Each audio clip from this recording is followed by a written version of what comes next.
Look in a mirror right now. Go ahead. What do you see? You see yourself. Your face. Your eyes looking back at you. That's you in the mirror. Obviously, except that's not you. That's not even close to you. What you're seeing is a photographic ghost, a light-delayed reconstruction, a reverse temporal echo of something that used to be you nanoseconds ago. And the real you, you've never seen it, you never will. This should disturb you more than it does. Here's what actually happens when you look in a mirror. Light bounces off your face. Photons scatter in all directions. Some of them happen to hit the mirror at specific angles. The mirror reflects those photons back. Those reflected photons travel through air, enter your eyes, hit your retina, trigger chemical reactions, send electrical signals to your brain. Your brain processes those signals and constructs an image. That image is what you call your reflection.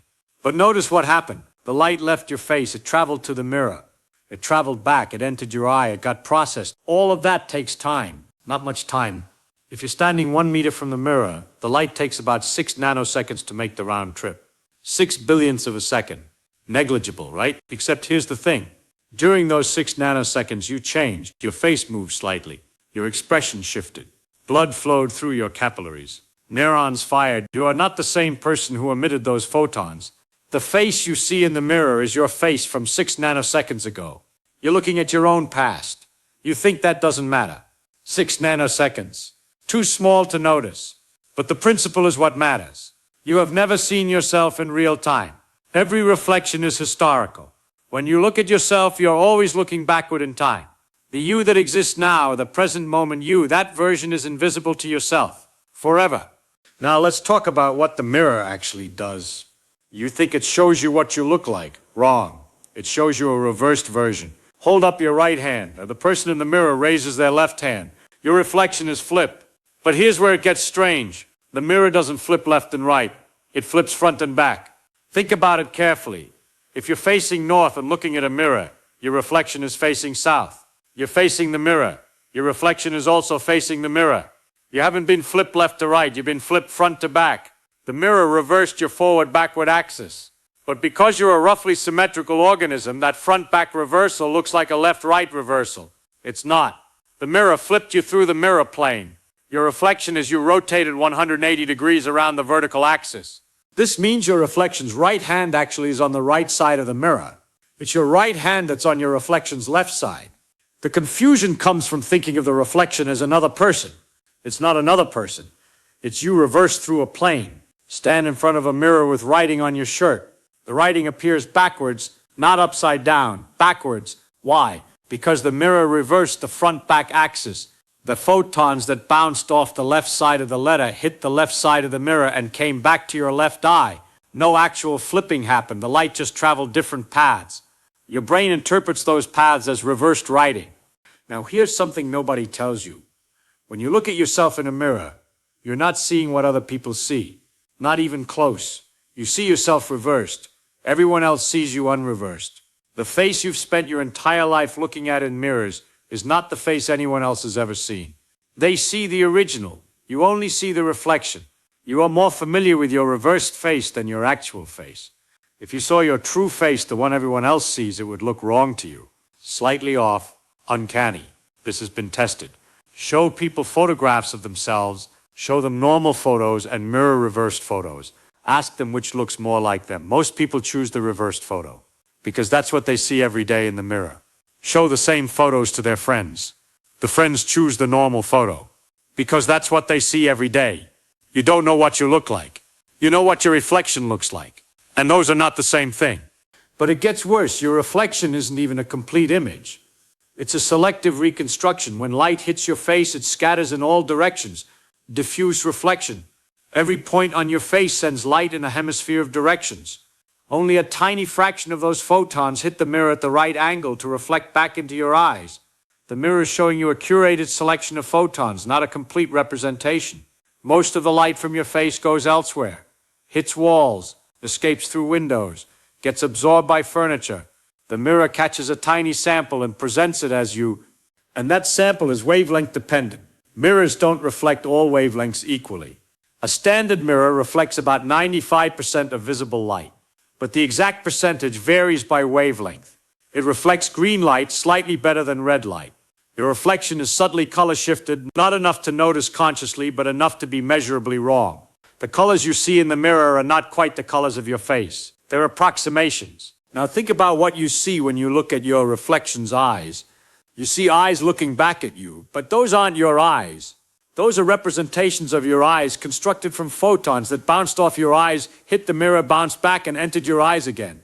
The photons that left your left eye entered your left eye. You're seeing your eyes from your eye's perspective. That's a closed loop. Your eyes are both the source and the detector. What you're seeing is not your eyes looking at something external.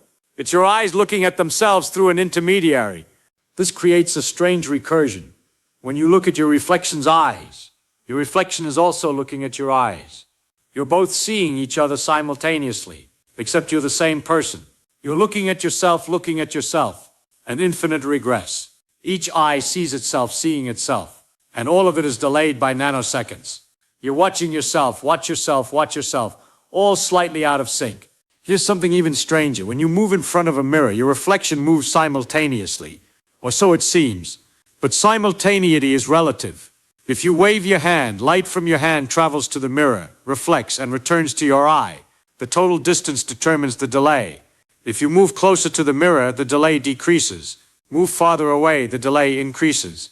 Your reflection's movements are always delayed relative to your actual movements. The amount of delay depends on your distance from the mirror. Simultaneity is an illusion created by symmetry. Now let's talk about what you don't see. When you look at your face in a mirror, you see the front. Obviously, you don't see the back of your head. You don't see your profile from the side. You don't see the top of your head unless you angle the mirror. Most of your body's surface area is invisible to you. You can contort yourself, use multiple mirrors, but you'll never see yourself from all angles simultaneously.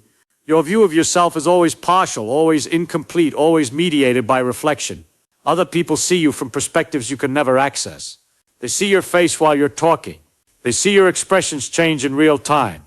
They see your profile when you turn your head. They see you from behind when you walk away. They have information about your appearance that you will never have. Your understanding of what you look like is necessarily limited. You're missing most of the data. And then there's motion.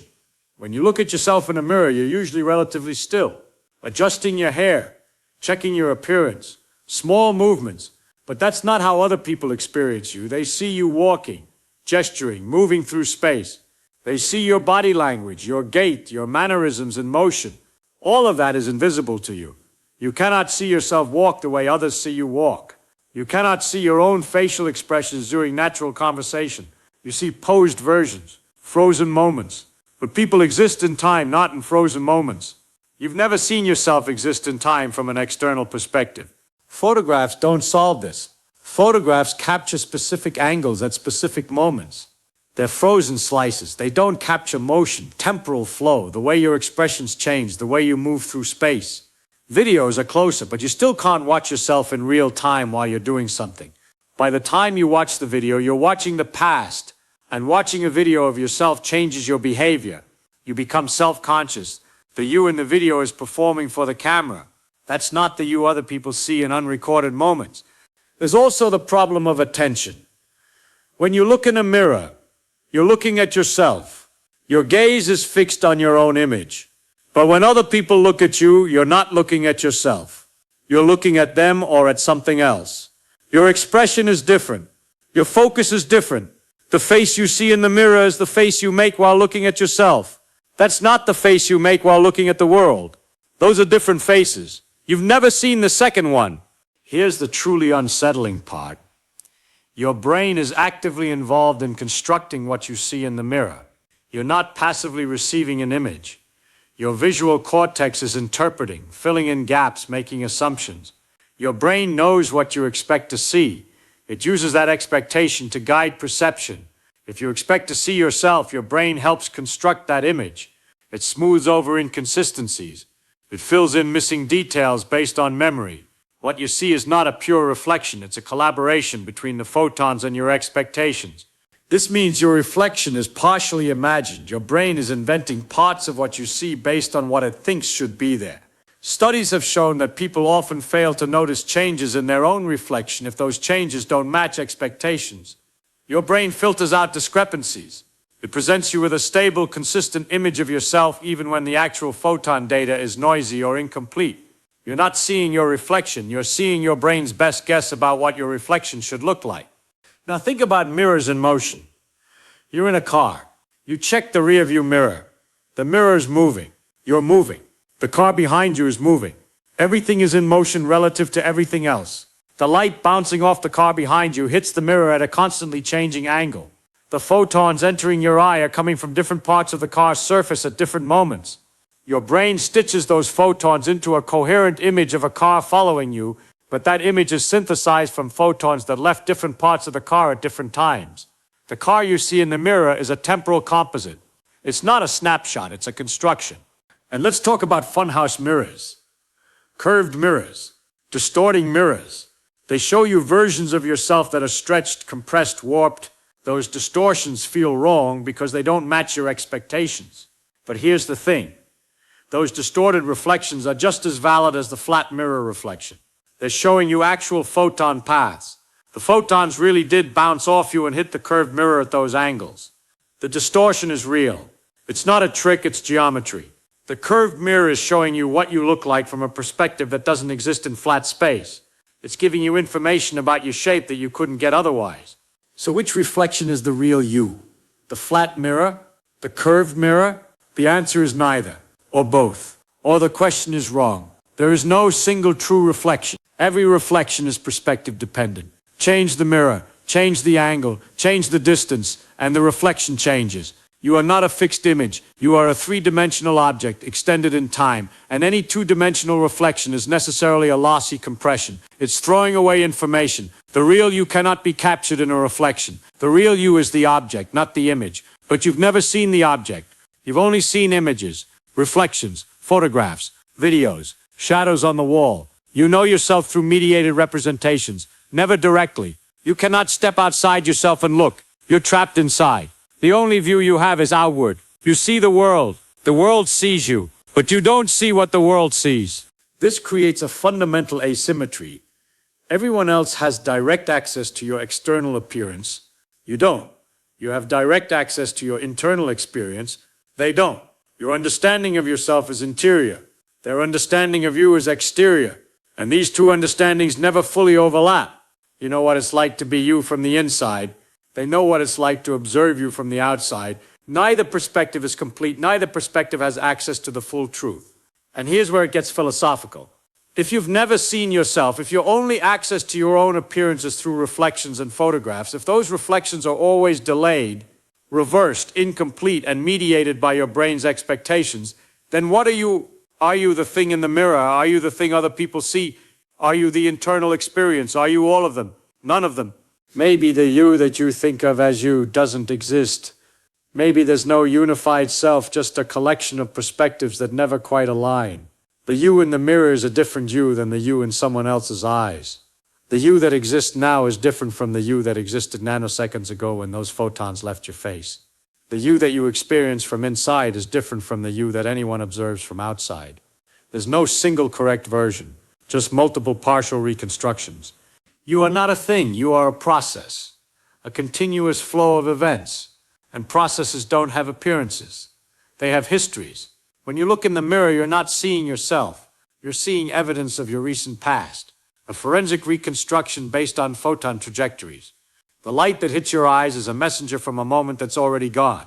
By the time you see it, you've moved on, you've changed. The person in the mirror is someone you used to be, someone you'll never be again. And that person is reversed. They're facing the wrong direction. They're delayed.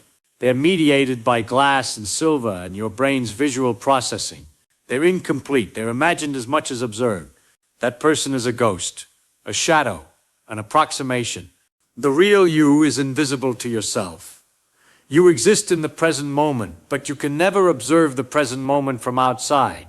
By the time light from your body reaches your eyes, the present has already become the past. You are always one step behind yourself, chasing an image that's always receding, looking at reflections of someone who's already gone. So when you look in the mirror, understand what you're actually doing. You're not seeing yourself. You're reconstructing a delayed, reversed, incomplete, brain-mediated approximation of your recent past. That's not you. That's a representation of you. And representations are always distortions. They're lossy. They're filtered. They're wrong in subtle ways.